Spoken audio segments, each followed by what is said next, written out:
Assalamualaikum warahmatullahi wabarakatuh. Salam rahayu, salam sejahtera, salam damai, salam persaudaraan untuk seluruh umat manusia sedunia, khususnya para pemirsa di seluruh Nusantara.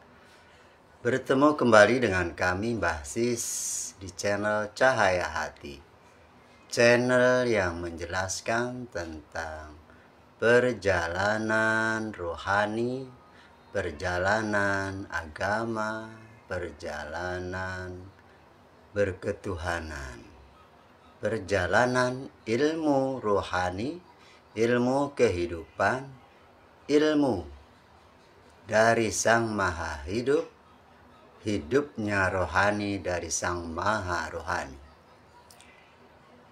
Dari penjelasan tersebut tentang perjalanan agama, perjalanan rohani, ilmu rohani, dan perjalanan berketuhanan, itu intinya pada titik rohani.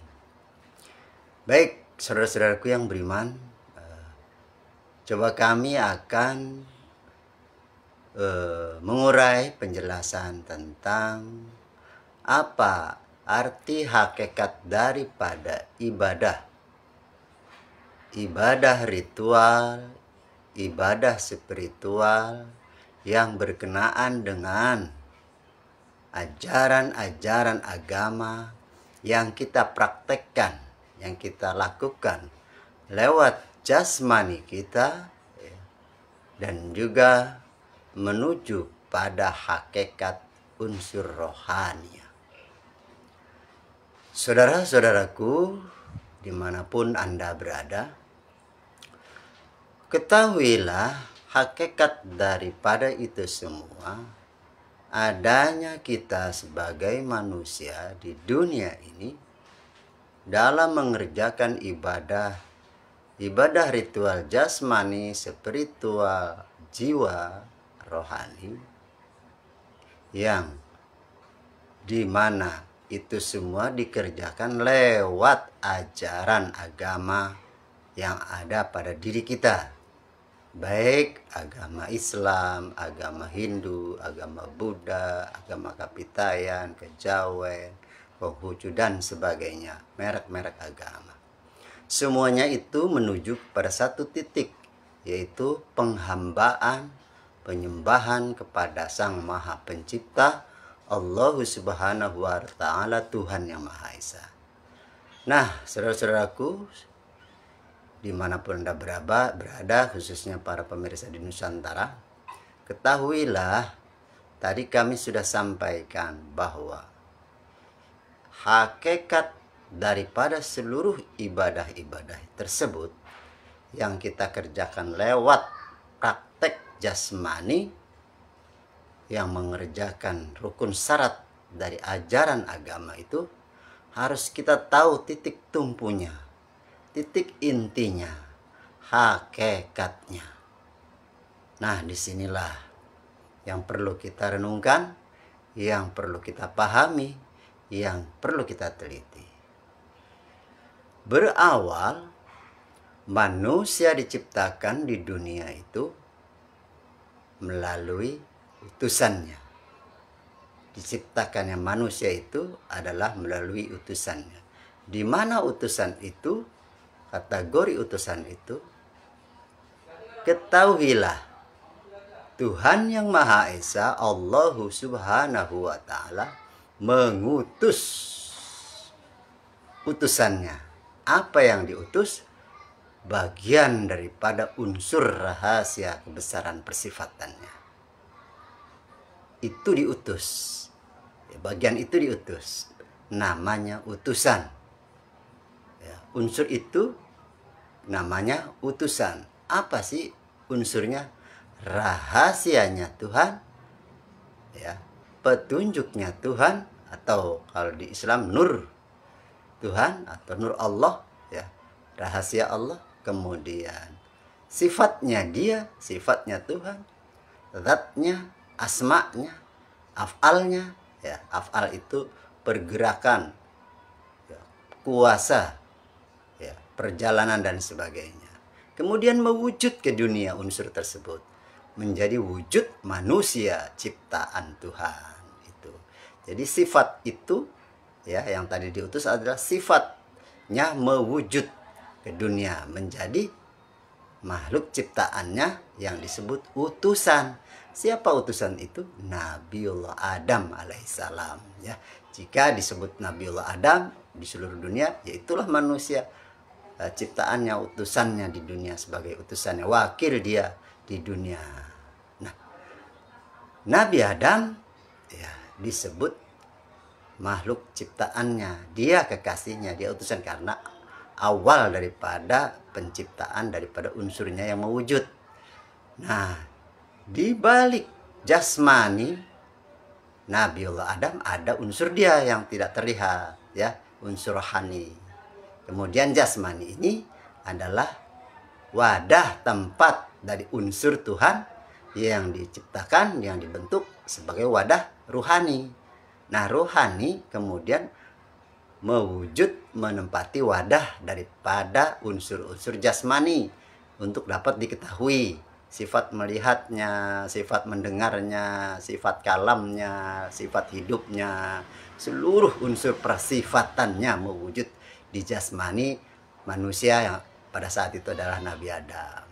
Kemudian Nabi Adam untuk ibadah, ya, untuk mengerjakan ibadah ritual lewat seluruh unsur jasmani dan rohaninya, seperti itu. Nah, itulah manusia pertama yang mengenal Tuhan, yang tahu akan Tuhannya, karena manusia pertama yang diciptakan. Kemudian selanjutnya, saudara-saudaraku, ya, setelah Nabiullah Adam, Siti Hawa pun dalam beribadah, ya, juga mengikuti Nabiullah Adam. Seperti itu. Karena Siti Hawa berasal dari Nabiullah Adam. Nabiullah Adam mengajarkan Siti Hawa untuk teknik cara belajar, rukun syarat, metode, ya, ajaran agama yang disampaikan pada Nabi Adam kepada Siti Hawa. Kemudian Siti Hawa mengikutinya. Maka Siti Hawa pun sama seperti Nabi Adam praktek dalam beribadahnya. Maka pasti akan terhubung. Kemudian anak turun Nabi Adam sama, atau umat di zaman Nabi Adam yang mengikuti, yang bertemu Nabi Adam, yang patuh dan taat pada Nabi Adam, mereka sampai ibadahnya karena memakai dua unsur jasmani dan rohani, seperti itu. Dan jasmani adalah sebagai tanda bukti anugerah kebesaran persifatannya yang mewujud, ya, jadi rahmat, menjadi kesucian, itu daripada unsur rohani Nabi Adam. Nah, itulah utusan Nabi Adam, utusan Allah di dunia awalnya Nabi Adam. Setelah Nabi Adam berlindung, ilmu tersebut, ilmunya Nabi Adam waris kepada manusia berikutnya, manusia yang dipilih Tuhan, manusia yang ditunjuk Tuhan, manusia yang dikehendaki Tuhan, ya.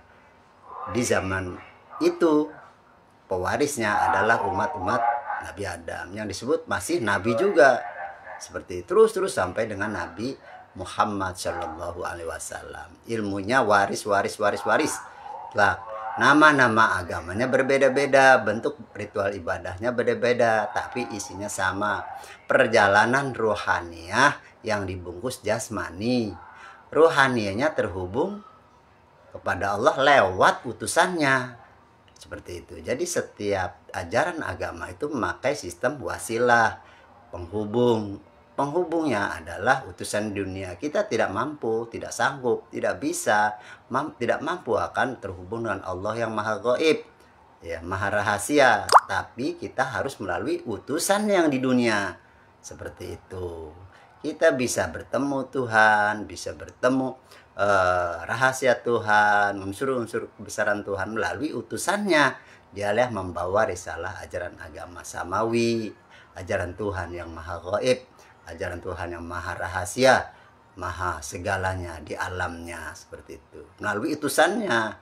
Jadi setiap zamannya ada utusan sebagai pewaris, membawa risalah ajaran agama samawi.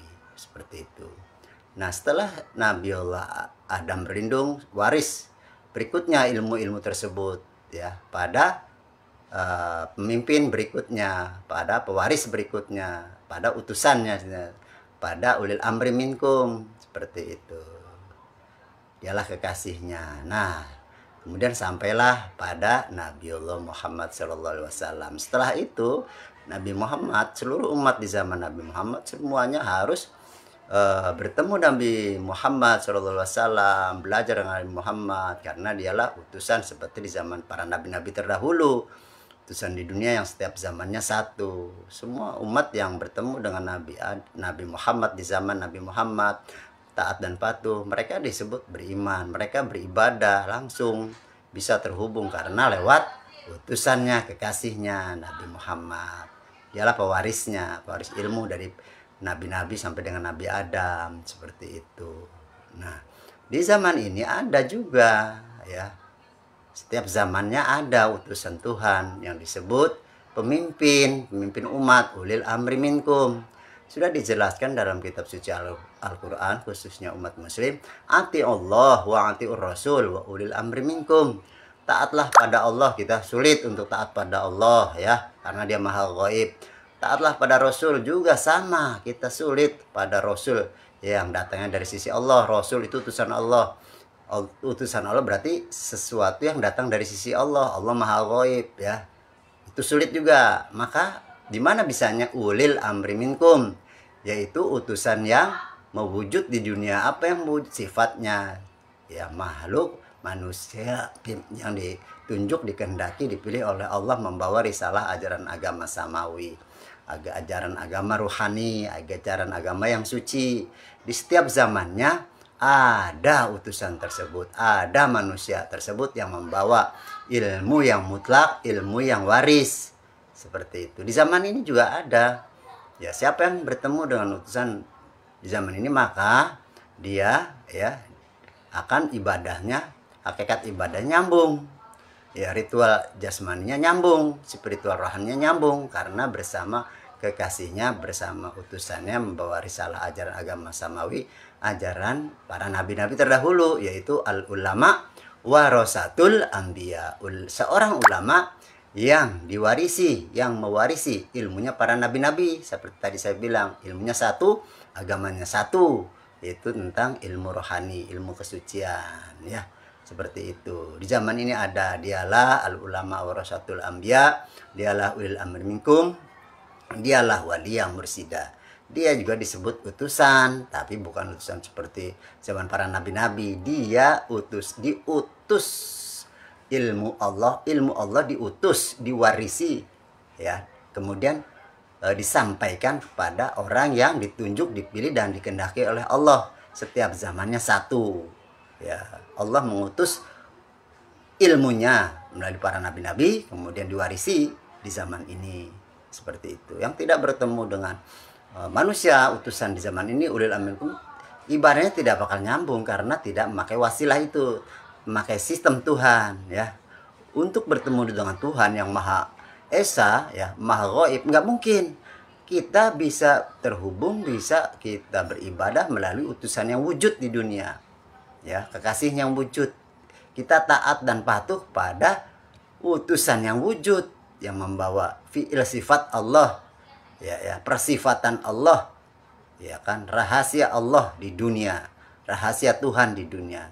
Setiap zamannya ada, karena di zaman dahulu ya, para beliau-beliau dengan sebutan agama yang beda-beda itu ada utusan manusianya di dunia. Kita tidak mungkin sampai kepada utusan Allah yang di gaib, yang datang dari sisinya, atau Allah sendiri atau Tuhan sendiri, tidak mungkin.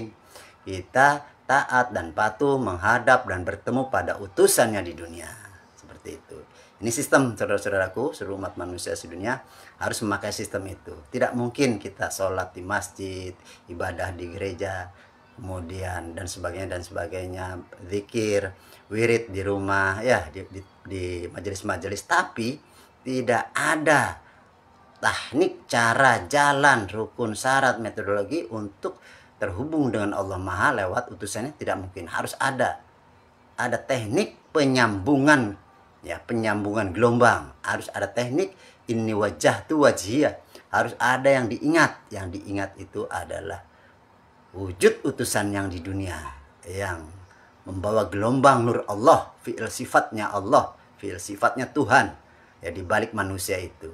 Begitu bertemu dengan manusia utusannya, kekasihnya yang dipilih kehendaki, yang bawa risalah ajaran agama samawi, ilmu Tuhan, ilmunya para nabi-nabi terdahulu, ya kan. Begitu mengingat zat utusan itu, maka terhubunglah gelombang nur Allah, frekuensi Allah ya lewat utusan tersebut, karena di balik itu ada utusan Tuhan yang tidak wujud untuk sampai kepada Sang Maha, seperti itu. Ini adalah sistem.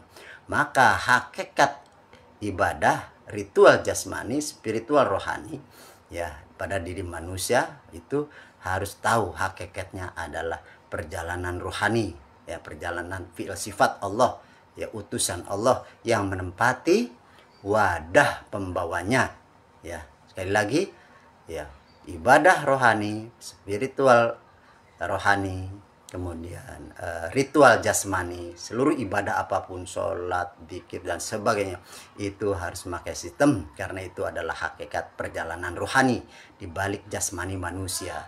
Harus terhubung, harus tersambung lewat utusannya. Kita tidak bisa dan tidak mampu terhubung pada Allah yang maha gaib, Tuhan yang maha esa, yang maha gaib ya, harus memakai wasilah, channel bertemunya di dunia lewat utusannya, seperti itu. Itulah Tuhan yang wujud sifatnya, Allah yang zahir, sifat Allah yang zahir, fi'il sifat Allah yang zahir pada manusia yang dititipi ya, dikehendaki, ditunjuk. Itu setiap zamannya seperti itu. Ini zaman akhir abad ke-15, ada utusan Tuhan di dunia ini untuk memperbaiki ajaran agama yang rusak pada saat ini. Di abad ke-14 ini, akhir abad kurun 14 ini, agama rusak. Maka itu digambarkan dengan terjadinya gerhana matahari di bulan suci. Karena perjalanan suci tertutup, terhijab, maka ditampakkanlah gambaran melalui wujud gerhana matahari. Perjalanan cahaya suci, perjalanan rohani terhijab, tertutup. Itu tandanya adalah gambaran daripada gerhana terjadi di bulan suci Ramadan. Itu menandakan hakikat dari perjalanan rohani. Ilmu agama di zaman ini terhijab, tertutup, tidak terhubung. Namun ada sebagian kecil, bisa terhitung dengan jari ya, yang masih terhubung. Karena setiap zamannya ada utusannya yang zikirnya nyambung. Karena itu sudah menjadi sistem Tuhan, sistem kerasulan. Setiap zaman pasti ada utusannya. Siapa yang mencari utusan di dunia, siapa yang mencari khalifah Tuhan di dunia dan kemudian belajar dan bertemu dengan dia, taat dan patuh, itulah orang yang beriman, orang yang bertakwa ya. Di luar itu yang mau ibadah seperti apapun ya, kayak apapun, yang tidak bertemu utusan Tuhan di dunia, dia tidak terhubung dengan Tuhan. Dia tergolong di luar orang-orang yang beriman ya, dan bukan orang beriman. Itu sudah menjadi sistem. Lihat saja siapa manusia yang bertemu dengan utusan Tuhan, itulah orang yang beriman. Yang tidak, yang jauh dari utusan Tuhan, dialah orang yang menjauh dari Tuhan, seperti itu. Terserah dinamakan apa.